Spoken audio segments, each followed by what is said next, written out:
Conté en el vídeo anterior, hoy vamos a pasar, esta es la mesa, hoy vamos a ponernos en este lado de la mesa, los próximos dos o tres vídeos los voy a hacer desde este lado, el lado manual, y voy a contar un poco por encima en qué consiste esta parte. Vale, recapitulando un poco, también para vosotros y para mí sobre todo, esta serie de vídeos que estoy subiendo aquí al Patreon, específico para vosotros, os voy a contar cómo hago un cuento, desde el principio, hasta pues que ya está listo para hacer algo con él, lo que sea, que puede ser acabar en un cajón, pero digamos hasta que el cuento está hecho. Como sabéis, algo que estoy haciendo primero aquí en Patreon, antes de desarrollarlo de otra manera para el canal de YouTube. Pero creo que merece la pena que os lo cuente primero a los que estáis apoyándonos. Bien, antes de meternos en harina ya bien y empezar con el embrión, ¿no? De dónde surge la idea, pero ¿no? De dónde empieza una historia, la historia que yo voy a contar, ¿no? Antes de eso quería hacer un zoom un poco sobre la mesa, ¿no? El cuento muchas veces cuando yo llego a la primera etapa, vamos a llamarla así, la etapa manual de contar la historia, ya el cuento está un poco hecho. O sea, el cuento ya está ya aquí o en las tripas. Está dentro de mí, yo cargo con el cuento, con la historia que se me ha ocurrido. Um, y cuando yo me siento en esta parte de la mesa, en la parte, digamos, artesanal, la parte manual, pues en realidad el ordenador tiene también su parte artesanal. Pero cuando yo me siento aquí, ya hay una parte bastante avanzada, es decir, ya hay una idea, ya hay algo que se quiere contar, ya hay algo que le ocurre a alguien, ¿no? Eso ya está ahí, ¿no? Entonces aquí lo que se procede es un poco, y por eso me siento delante de la máquina de escribir, y creo que el vídeo lo voy a cerrar con una reflexión sobre la máquina, sobre un poco por qué utilizo la máquina, porque hay un porqué bastante, y creo que es interesante que lo cuente. Y también escuchármela a mí. En fin, cuando me siento aquí, digamos, ¿qué es lo que hago, ¿no? Con el cuento, ¿no? Digamos, que te sientas, vale, que le das a las teclas. No, o sea, incluso en cuentos donde todo está todo muy claro, todo muy pensado y todo muy... Incluso en esos casos yo paso mucho tiempo haciendo notas y haciendo planes un poco. Tampoco del todo esquemas, tampoco se trata así, porque yo no creo mucho en esquematizar excesivamente la historia. Pero sí la pienso con la mano, con las dos manos. Digamos que esto es una expresión que no me gusta nada, pero que bueno, se entiende, se baja la idea. Alguien dirá, lo aterriza, ¿no? Es horroroso, esa expresión un montón. Pero incluso antes de sentarme en la máquina, yo empleo un tiempo importante en ni siquiera contármela, ni siquiera es una cuestión de contar, es más bien, os lo enseño, pues así es más sencillo verlo, es más bien anotar.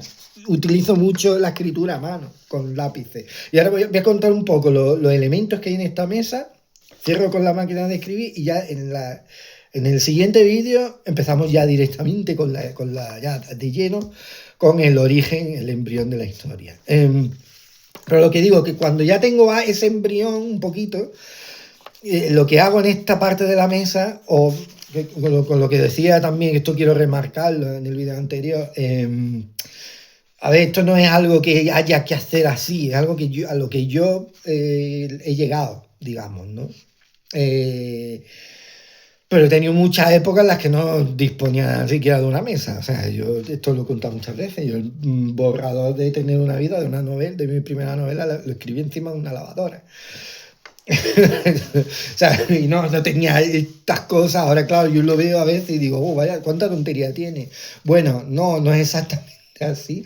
Es que yo con el tiempo, pues, oye, he conseguido también cierta capacidad de aprovechar los espacios y he encontrado cierta metodología un poco detrás de lo que hago eh, ahora lo tengo todo como mucho más visto, ¿no? Y tengo más claro que hay una parte más manual y luego hay otra parte que es más directamente ya, que es casi edición. Ya entramos a la parte de la edición, ya no eres tanto un escritor que escribe, sino un escritor que edita y que corrige y que revisa, ¿no? Que esa es la parte de que ya pasaremos a ese lado. Pero esta parte es como a mí la más bonita también, o sea, es la parte en la que tú eh, te haces como una pequeña colección de apuntes, de cosas a las que luego tú vas a acudir. Tarde o temprano habrá momentos en los que te quedas un poco pillado, no sepas muy bien por dónde ir y a veces recurres a esto, vuelves a estas cosas que son las que empiezan a fijar ya la historia. Ya no es una ocurrencia, ya algo que tú ya empiezas a pensar y empiezas a rumiar y sobre todo empiezas a fijarla de alguna manera, empiezas a ponerla sobre un papel. Y son notas muchas veces tontas,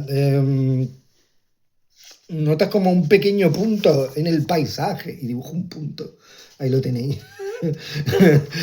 No sé, que luego no aparece, a lo mejor ni aparece, pero son cosas, ideas, flashes que tú no quieres perder, y que sabes que está más o menos relacionado con la historia que quieres contar, entonces lo vas como conservando de alguna manera, lo vas colocando en tus papelitos, que pueden ser, pues muchas veces, pues no siempre te ocurre cuando estás aquí.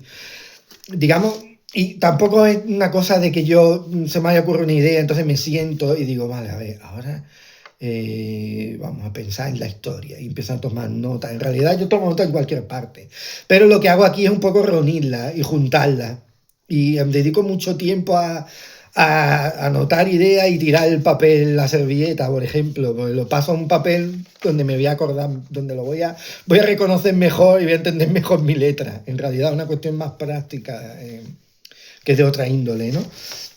En fin, bueno, entonces en este lado lo que podemos encontrar, en este lado de la mesa, voy a contar los elementos que tengo aquí, es mi carpeta. Yo para cada cuento, esto sí lo hago siempre, utilizo una carpeta de este tipo, de las que se abre y tiene en este lado, pues en un lado puedes guardar muchas cosas, documentación, si la utiliza o no. Pero digamos los apuntes y en el otro lado yo solo ya empezar a construir aquí empiezo ya a tener el cuento construido, digamos, ¿no? Una carpeta donde va a ir el cuento y todo lo que le rodea, donde intento juntar todas las piezas, ¿no? Porque son muchas, un poco, en fin, que no pueden quedarse solamente en la cabeza, porque si las dejo en la cabeza, primero se pudren, se corrompen y luego pierden su fuerza, pierden su importancia, es curioso. Las cosas cuando las llevas al papel, de repente muchas veces ves realmente lo verdaderamente útiles que son, o lo verdaderamente fuertes que suenan, o lo verdaderamente importantes que son para ti, ¿no? Por eso es importante utilizar, y es muy importante utilizar el lápiz. Yo sé que mucha gente todavía tiene muy perdido esto. Yo cada vez creo menos y esto sí lo tengo muy repensado, pero yo cada vez creo menos en esto de me siento en el ordenador y pum, y suelto la primera cosa y que ya corregiré. No, yo creo que al ordenador ya tienes que llevar algo hecho, porque el ordenador es una herramienta, para mí personalmente, es una herramienta de edición, no es una herramienta de escritura propiamente como tal. Y eso lo voy a explicar mejor cuando llegue a la máquina de escribir. En fin, el lápiz, yo recurro al lápiz. Os voy a enseñar. A ver, muchas de estas cosas la gente yo entiendo, mucha gente me las han dicho, a veces con más educación. Otra vez con nada de educación. Qué pijada, qué tontería. Es que tienen muchas tonterías, ¿vale? Las tonterías son parte de la vida, hacen la vida más bonita. Si tenéis tonterías, no dejéis que ningún idiota os diga que tenéis que dejar de hacer eso, que son tonterías, que donde tienes que estar. No, el hecho de yo escoger un tipo determinado de lápiz y una marca determinada de lápiz y una dureza concreta de lápiz no es tontería, porque como habéis visto, si escribo montones de notas, la mano se cansa. Y es que es práctico, es una cosa eminentemente práctica. Y muchos artistas, si habláis con ellos, artistas plásticos, quiero decir, también os dirán cosas parecidas. Ellos también, cuando encuentran un material con el que se sienten cómodos y que les proporciona cierta facilidad y cierta ayuda, no se lo piensan dos veces, se atan a ello. Y ya está. Muchos escritores a lo largo de la historia se han atado a un lápiz determinado, a un tipo de cuaderno determinado, ya sabéis lo de Hemingway y la Moleskine. ¿Por qué? Porque son pequeños alivios a lo complicado y lo a veces penoso que es el trabajo creativo. Y si te puedes permitir ciertas alegrías y ciertas cosas que te den gustito, no hay nada de malo en ello. No hay nada, no eres menos artista, ni eres menos creador, ni eres menos escritor por eso. Si veis que tiembla un poco la cámara y que hay un gato por aquí que se va a cruzar en cualquier momento. Vale, yo, ¿sabéis? Me gustan mucho los Blackwing. Normalmente suelo utilizar el mate de color negro. ¿Por qué? Porque la dureza, porque es más bien blandito lo que es el grafito. No sé si se verá o se percibirá aquí. Lo que es la punta del papel suele ser un pelín más blando que un lápiz normal Milán que puede encontrar en una papelería.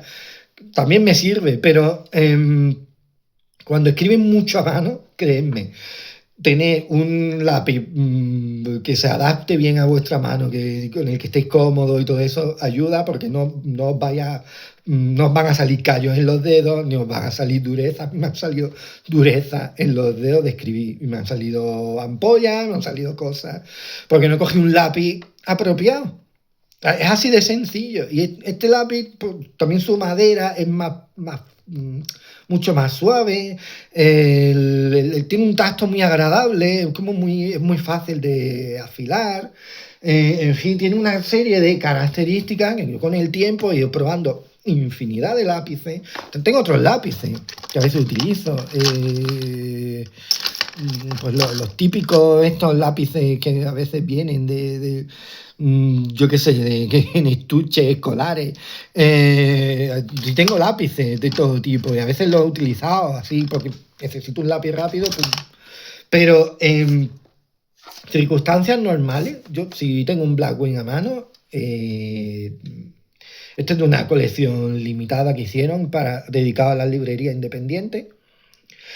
Pero yo, como explico, generalmente utilizo el mate, que es de color negro, y un lápiz muy cómodo, se puede trabajar, de verdad, y da gusto, y es bonito además el color, o sea, el carbón, o sea, la proporción entre grafito y carbón es muy buena, es muy buena. El lápiz se desliza, el trazo se desliza muy bien por el papel y deja marca enseguida, no se emborrona con facilidad, aunque también es importante. Se conserva mucho más tiempo en un papel que tú dejas ahí, que a lo mejor ves dentro de 3 meses.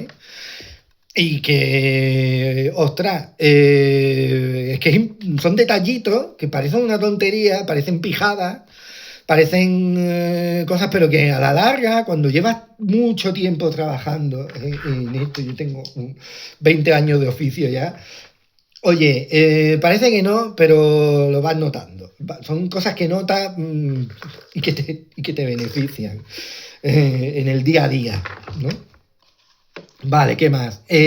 Bueno, las gomas de borrar, por supuesto, son muy útiles y en esta parte, como ya sabéis, no se permite ni teléfonos móviles ni nada por el estilo. Bueno, ahora sí, porque estoy con el mío, estoy grabando.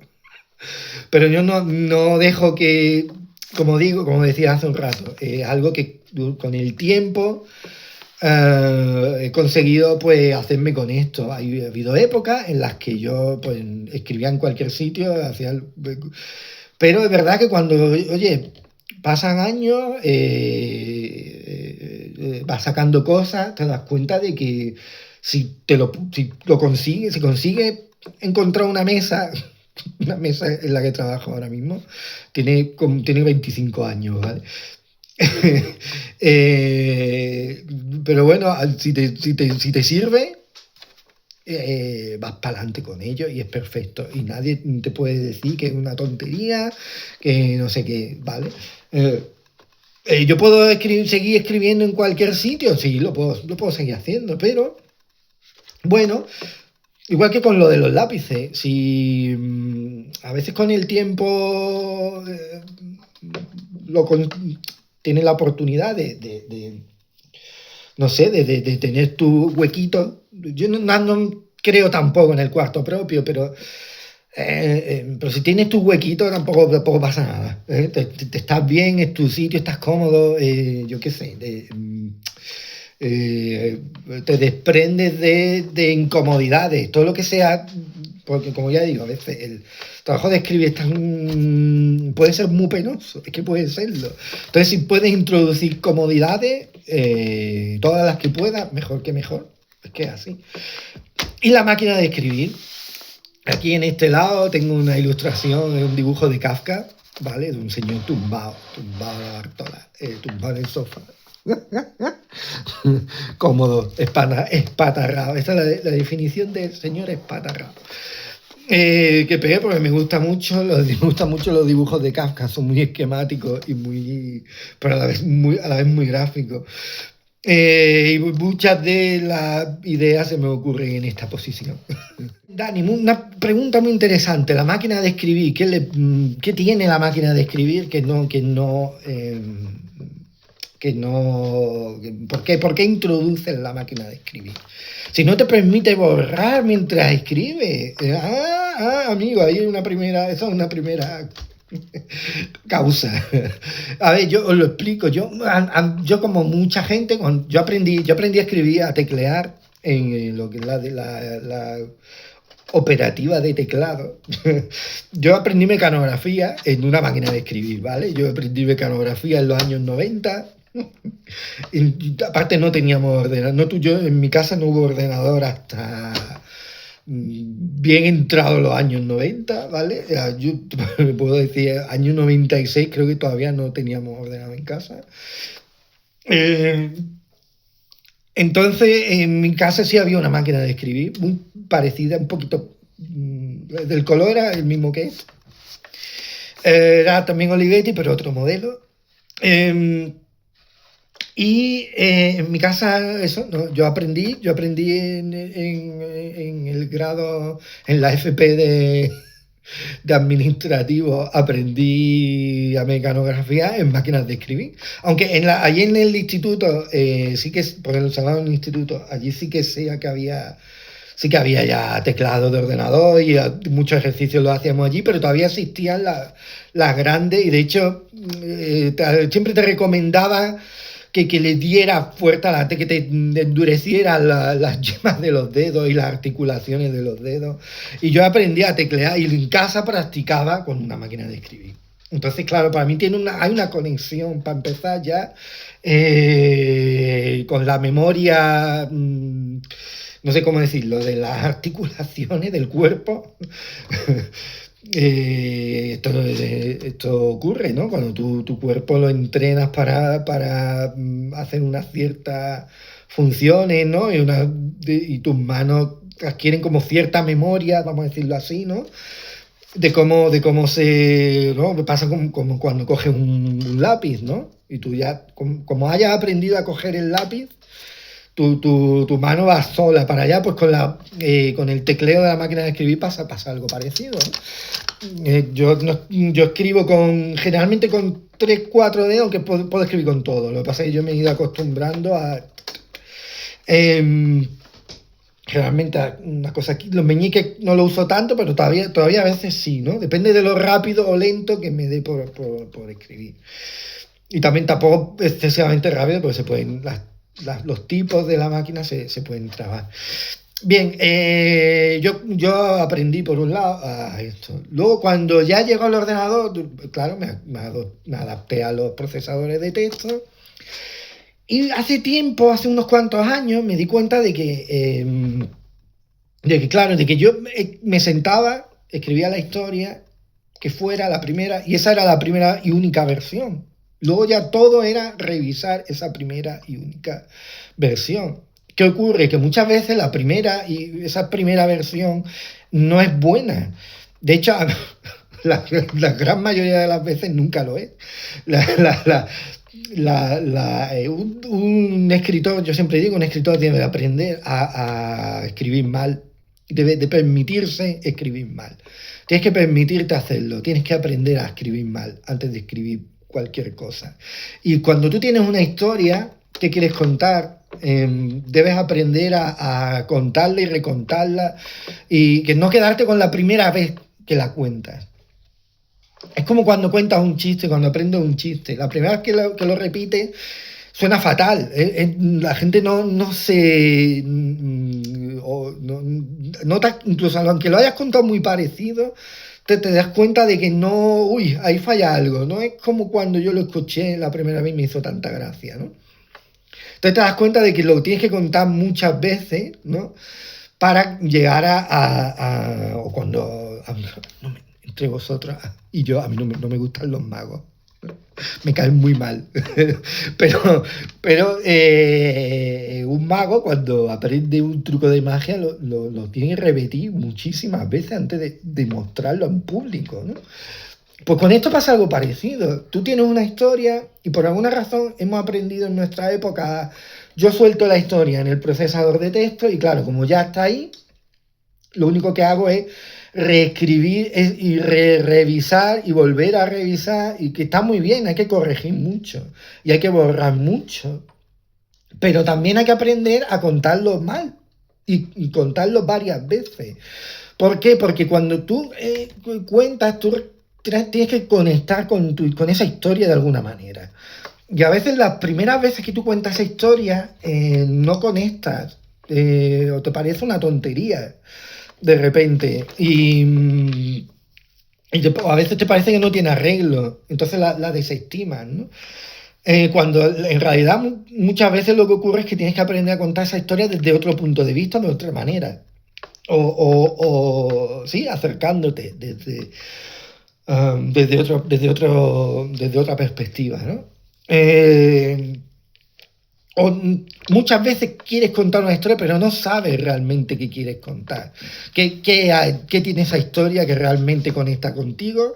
¿Qué tiene esa historia que a ti te parece que es importante que hay que contarla? Que otros tienen que escuchar esa historia. Y eso muchas veces no lo descubres en ese primer borrador que tú sueltas en un ordenador. Yo con esto no quiero decir que haya que pasar, todo el mundo tenga que escribir a máquina, aunque yo sí recomiendo que lo escribas a mano. Si no tienes máquina de escribir, hazlo a mano. Es decir, fracasa muchas veces. Es el mejor consejo de escritura que yo creo que se puede dar. Y cuenta las cosas mal, cuéntalas al principio, cuéntalas mal, pero incluso, o si lo prefieres, si tú prefieres, porque ya estás acostumbrado, irte al ordenador directamente, no elimina ese texto, elimínalo y empieza de nuevo al día siguiente. Es un consejo que doy muy a menudo. Esa primera vez que tú cuentas una historia, nunca va a ser, vamos, estoy casi convencido que en el 100% de las veces nunca va a ser la historia como tenía que ser contada. Eh, entonces hay muchas fórmulas. Puedes escribirla a primera mano y luego pasarla. Puedes hacer, como yo, muchas notas, luego las ordenas aquí como si fuera un puzzle y luego las pasas a una máquina de escribir, la revisas varias veces, la cuentas varias veces y luego la pasas a un ordenador. Puedes hacer todas las locuras que quieras. Pero no nos quedemos con esto de, vale, yo me siento, un vuelco sin replantearme las cosas, suelto la esta como más o menos a mí me ha llegado o se me ha ocurrido y ya a partir de ahí ya solo me dedico a revisar y a editar, porque en realidad lo que estás haciendo es editar, no estás escribiendo. Un escritor escribe, un escritor escribe, ¿sí? Escribe y reescribe y vuelve a escribir. Un escritor de verdad, las cosas como son. La parte de editar un texto le suele parecer un aburrimiento. La mejor parte, donde lo disfrutas de verdad, sí que hay una parte de disfrute, donde de verdad lo vives, es en la escritura, digamos, más elemental, ¿no? Y muchas veces tú no llegas a la historia. Tienes una idea, tienes algo que está ahí, pero para conocer con profundidad la historia, la mejor forma es contarla muchas veces. Y las primeras 30 veces contarla mal. No sé si se entiende lo que estoy diciendo. Al menos a mí me pasa. Yo empecé a mejorar muchísimo. Pero increíblemente mi escritura, cuando me cogí la máquina de escribir, me di cuenta de que no podía corregirlo mientras lo escribía. Y cuando me di cuenta de que podía, de que no tenía que volver, de que empezaba a conocer cosas sobre la historia que de otra manera no lo hubiera hecho, ¿sabes? De repente me di cuenta de que al escribirla, de que al utilizar la máquina, insisto, cada uno puede utilizar otros métodos. Yo utilizo la máquina. Yo con la máquina, muchas veces lo llamo la prueba de la máquina. Yo sé si tengo una historia o no cuando empiezo a teclearla en la máquina y si veo que eso no termina de cuajar, probablemente a lo mejor no tengo una historia. A lo mejor tengo simplemente una anécdota. Entonces, yo empecé a darme cuenta de que cuando utilizaba la máquina de escribir, empezaba a conocer cosas de la historia que de otra manera, quizás, como decía antes, simplemente volcándola en un Word y revisándola, realmente no llegaba a conectar con la historia. Y al final la escritura es conexión, ¿no? Una forma de conexión. La máquina de escribir, por supuesto, tiene su placer estético, por supuesto, tiene su conexión manual, tiene su función manual, que es muy útil y que es buena ¿no? La neurociencia nos insiste mucho en que no dejemos el trabajo manual del todo. Y te permite mucho eso. Te permite entrar en un ritmo, ¿no? Entrar como una especie ¿no? de trance. Un poco extraño contarlo así, pero bueno. La máquina de escribir te proporciona muchas cosas, pero sobre todo, a mí lo que más me ha proporcionado es la capacidad de conectar con mi propia historia, ¿no? Con esa historia que yo quiero contar y saber realmente qué quiero contar. Me permite realmente saber qué es lo que me importa de eso, de todo eso, qué es lo esencial, ¿no? Este tipo de cosas, a mí, yo como insisto, me lo ha traído la máquina de escribir, ¿no? Como digo, no tiene por qué ser una máquina de escribir, puedes hacerlo a mano, puedes escribirlo en el ordenador, pero no quedarte con esa primera versión. Esa primera versión es para calentar, si quieres, y para saber un poco, bueno, pues podría ir hacia allí, ¿vale? Pero no pensemos que esta primera idea es la buena y ya está. Entonces, no sé, esto es un poco lo que quería contar sobre esta parte, antes de entrar, como digo, que ya será en el próximo vídeo, pero esto me ha quedado larguísimo, pero creo que merecía la pena contar esto así. Ya saben, en el próximo, todavía aquí en esta parte analógica de la mesa, ya empezamos a hablar del embrión de la historia.